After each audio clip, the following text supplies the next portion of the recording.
The siren scream from blocks away, a sound that usually means someone else's life has just shattered. This time it's his. The polished chrome handle of the jewelry store door gleams under the harsh afternoon sun, reflecting the frantic faces gathering. He's on the ground, a crumpled suit, eyes wide and unseeing, a sound like a ragged gasp escaping his lips. I watch from across the street, hidden in the shadow of an awning, the heat radiating off the asphalt, a physical counterpoint to the cold, still place in my chest. The paper flutters from his numb fingers, a simple legal notice. Revocation. Lease cancellation. Effective immediately. I recognize the official letterhead, the stark font. My name isn't on it, not directly, but my authority is the invisible ink that brought him down.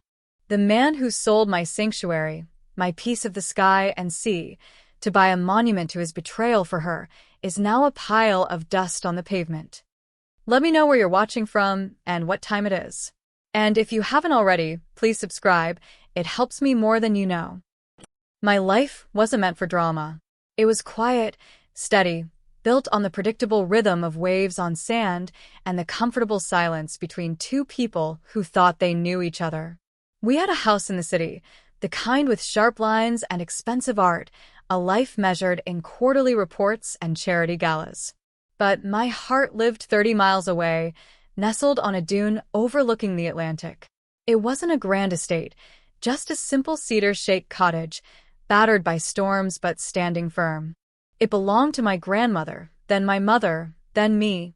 Generations of women had found solace there, the ocean air a balm, the endless horizon a promise. It held my memories, my dreams, the parts of myself the city tried to erase. He understood its value not in dollars, but in what it meant to me. Or so I thought. He'd watch me sometimes, sitting on the porch swing, lost in the roar of the surf, a faint smile on his face that I mistook for affection. We'd walk the beach at sunset, the sand cool beneath our feet, the gulls crying overhead. He'd hold my hand, and I'd believe, truly believe, that this quiet, deep connection was the anchor of our lives. We had the city life for the world, but the beach was for us. It was my sanctuary, my inheritance, my soul made manifest in wood and glass and salty air. Our marriage wasn't a fairy tale, nothing is, but it had its quiet strength. Or what I perceived as strength. We were partners, building something, a life, a future, a sense of security. He handled the finances, the big picture stuff. I handled the details, the emotional architecture, the quiet running of the household, the cultivation of peace. It worked. It felt solid. He was charming, successful, everyone liked him. I was the steady force behind the scenes, the one who made the house a home, who remembered the anniversaries, who listened when he was stressed. The beach house was my escape hatch, my creative space, the place where I felt most fully myself, separate from the roles I played in our shared life. He respected that, he said. He understood. The disruption didn't arrive like a storm. It seeped in like a rising tide, quiet and insidious. First, the late nights became more frequent. Then, the hushed phone calls he'd take on the balcony. The subtle shift in his gaze, a detachment, a preoccupation that had nothing to do with work. I asked, of course, was everything all right? Was he stressed? He dismissed it with a wave of his hand, a quick kiss on my forehead, a lie that felt like cotton in the air. I tried to believe him. I wanted to believe him. The alternative was too painful to contemplate. Then came the name. Whispered, dismissed, a business associate. Sarah. She started appearing in photos from events I didn't attend, always just in the background. Then closer, brighter, her smile a little too wide, her hand a little too near his arm. My gut twisted, a cold knot tightening with each sighting. I told myself I was being paranoid, that it was just jealousy, the insecurity of a wife whose husband was successful and attractive. The first real crack appeared when I suggested a weekend at the beach house. He was usually eager, needing the break from the city pace. This time, he hesitated. Excuses tumbled out, meetings, deadlines, important clients. The excuses felt flimsy, like tracing paper over something dark and solid. He didn't meet my eyes. That was new. The inciting incident wasn't a dramatic confession or a found lipstick stain. It was a delivery notification. A large, unexpected package arrived at the city house addressed to him, but the sender was a realtor I didn't recognize. And the description, illegal documents. For the beach property. My heart hammered against my ribs. Why would he be receiving legal documents for my property? It was in my name. Had been for years. A cold dread began to spread through my veins, slow and paralyzing. I waited until he was in the shower, my hands trembling as I signed for the package. Inside, tucked among thick legal papers, was a draft deed. A deed of sale. My name was on it, but next to it, a signature I didn't recognize, a clumsy forgery of my own. The buyer's name wasn't a person, it was a holding company. My stomach churned. He was selling it. My beach house. The place I loved more than almost anything in the world. He was selling it. And forging my name. My mind reeled. Why? Why would he do this? The money? We weren't short on money. It didn't make sense. The tremor in my hands spread to my whole body. I felt like the ground was dissolving beneath me. The silence of the house pressed in, heavy and suffocating. I confronted him later that night. He tried to lie, to spin a story about a complex financial restructuring that required moving assets. His eyes darted away. His voice was too smooth. I held up the deed, the forged signature a stark accusation. The smooth facade cracked. His face hardened. He didn't deny the sale anymore. The elaborate lie crumpled into a simple, brutal truth. He needed the capital. For an investment. The words he used were clinical, devoid of emotion. An opportunity, high yield. He spoke of the beach house as if it were a stock, a commodity to be traded. He didn't mention the forgery, didn't apologize, didn't acknowledge the look of absolute devastation on my face. He acted as if this was a perfectly logical, albeit slightly inconvenient, transaction. And then the name slipped out, attached to the investment. Sarah. A partnership. A shared venture. My breath hitched. The jewelry store. It had been a rumor swirling in our social circle for weeks. Sarah, leaving her corporate job, opening a high-end jewelry store in the fashionable part of downtown. He'd even mentioned it, casually, praising her entrepreneurial spirit. I hadn't connected the dots. Until now. The pieces clicked into place with a horrifying finality. He wasn't just having an affair. He was financing her dreams with my inheritance, my sanctuary, the place that held the most sacred parts of my history. He was selling my soul to fund his mistress's glittering empire. The early struggles were a blur of raw pain and desperate attempts to grasp onto something, anything, that made sense.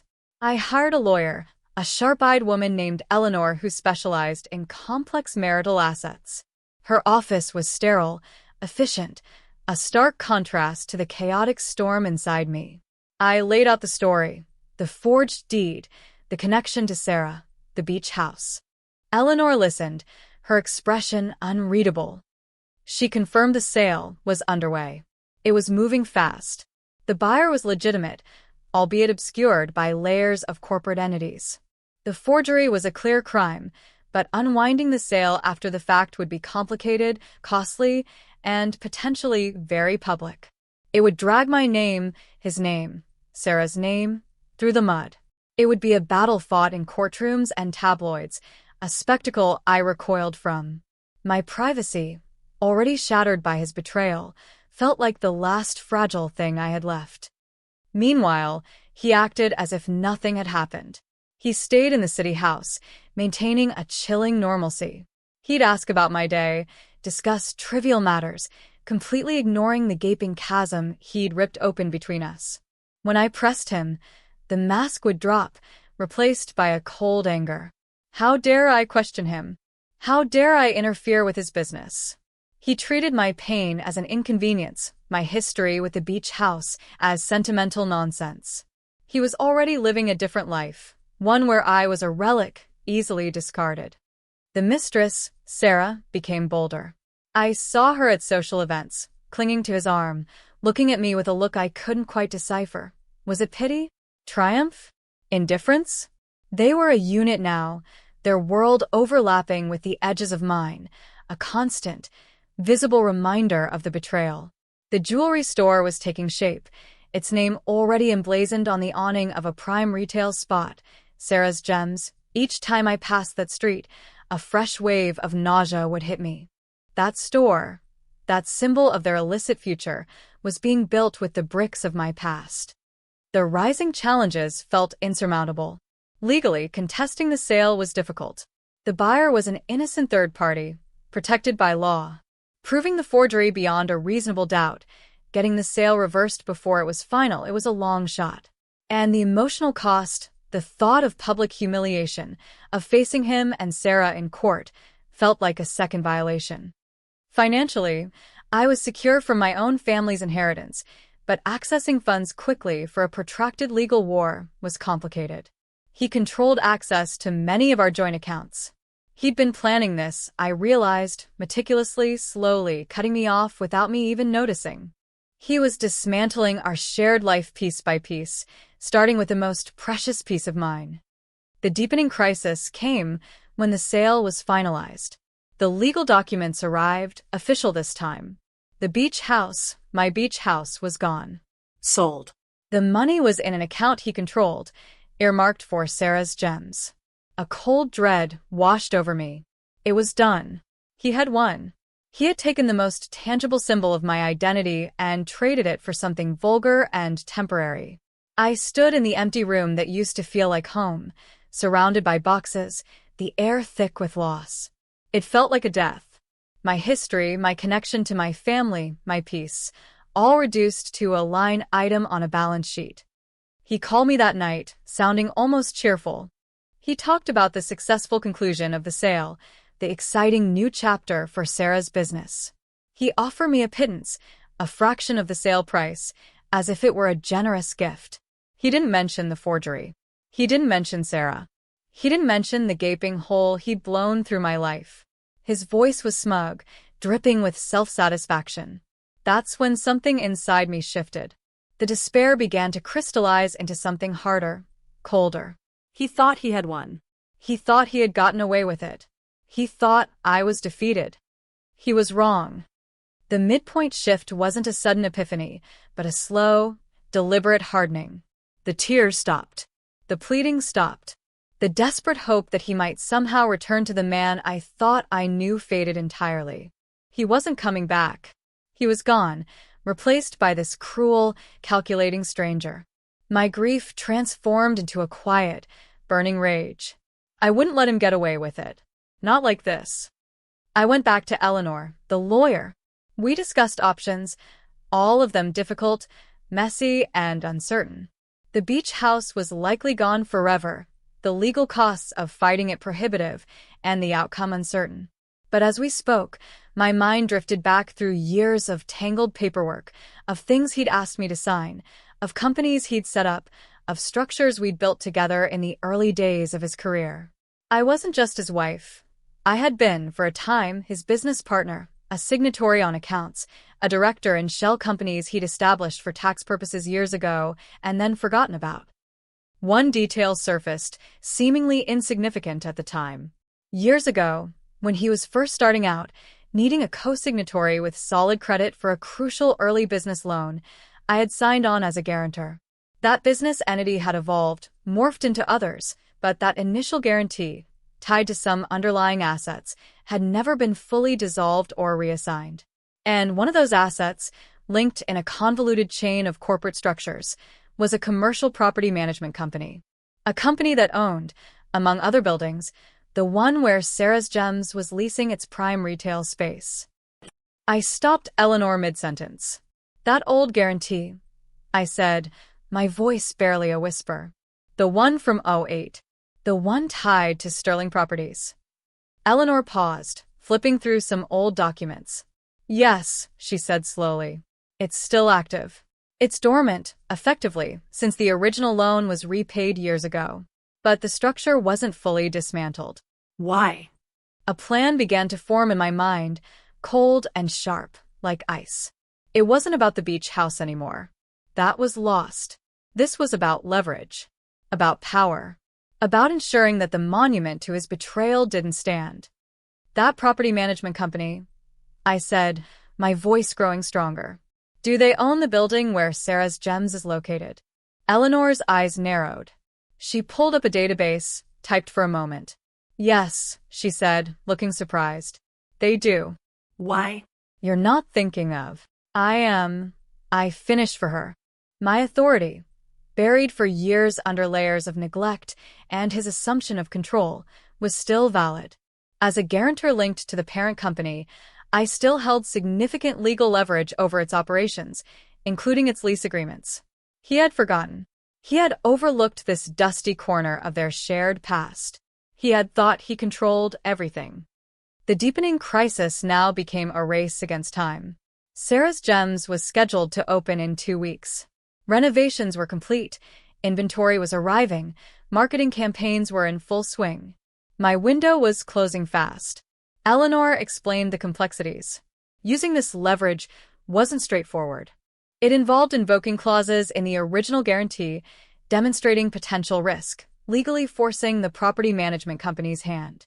It would raise questions, alert him, potentially spark a frantic legal battle. But unlike the fight over the beach house, this one felt winnable. This was his blind spot. This was where he was exposed. I worked with Eleanor tirelessly. We pored over ancient documents, deciphered legal jargon, built a case brick by painstaking brick. My focus was absolute. The pain was still there, a dull ache beneath the surface, but it was overshadowed by a fierce, cold determination. I wasn't seeking vengeance in the heat of the moment. This was calculated. This was strategic. He had treated me like a fool, like an obstacle to be removed. I would show him just how wrong he was. He suspected nothing. He was preoccupied with his store opening, basking in Sarah's admiration, confident in his victory. He called occasionally, his tone patronizing, asking if I had adjusted to the idea of the beach house being gone. Each call fueled my resolve. He saw me as defeated. Good. Let him. The turning point came when Eleanor presented me with the final document. It was a formal notice to the property management company, invoking my rights as a guarantor, citing potential liabilities related to the leaseholder's source of funds, the laundered money from the beach house sale, which we could now hint at, forcing an investigation, and demanding the immediate cancellation of the Sarah's Gems lease based on breach of contract clauses we had unearthed. It was aggressive. It was audacious. It was legally sound.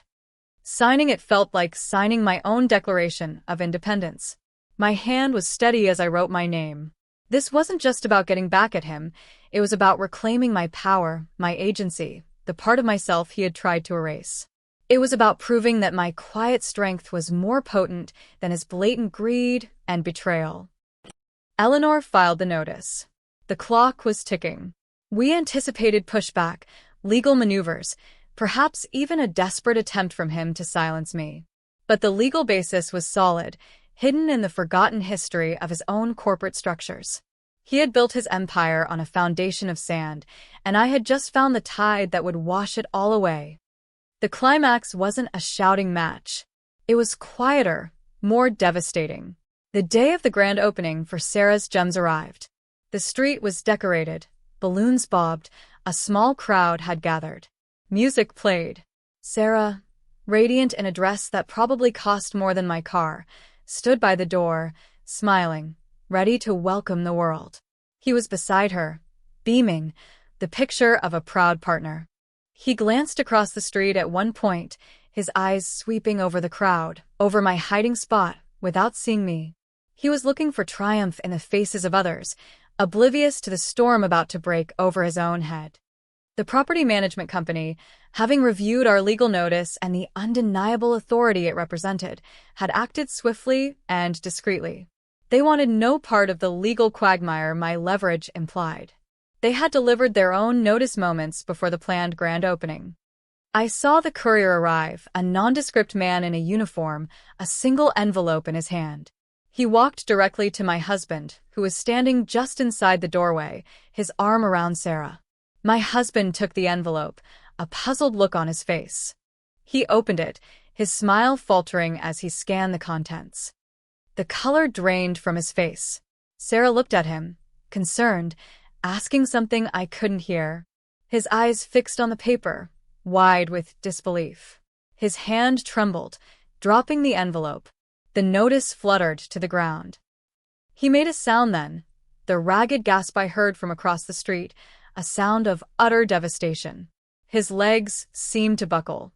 Sarah reached for him, but he was already collapsing, a heap of expensive fabric and shattered ambition on the threshold of the store that was built on lies. The music faltered. The small crowd murmured. The carefully constructed facade crumbled in an instant. He was having some kind of episode, a panic attack, a heart issue I didn't know, and in that moment I didn't much care. The man who had betrayed me, who had stolen my past to buy a future for another woman, was physically collapsing under the weight of his own undoing. The notice on the ground, the one I had authorized, was more powerful than any punch, any accusation. It didn't just cancel a lease. It invalidated his entire scheme, his betrayal, his vision of a life built on my ruins. He had thought he was invincible, untouchable.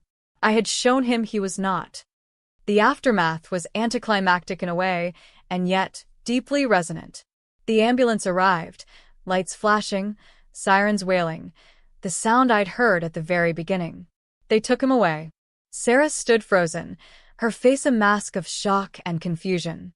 The grand opening was cancelled. The crowd dispersed, whispering. The store, Sarah's Gems, stood empty and silent, a monument not to betrayal, but to its swift, decisive downfall.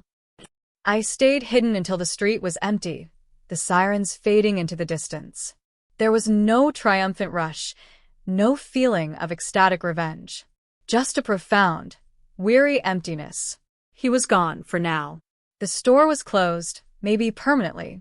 The beach house was still gone. Eleanor called me later.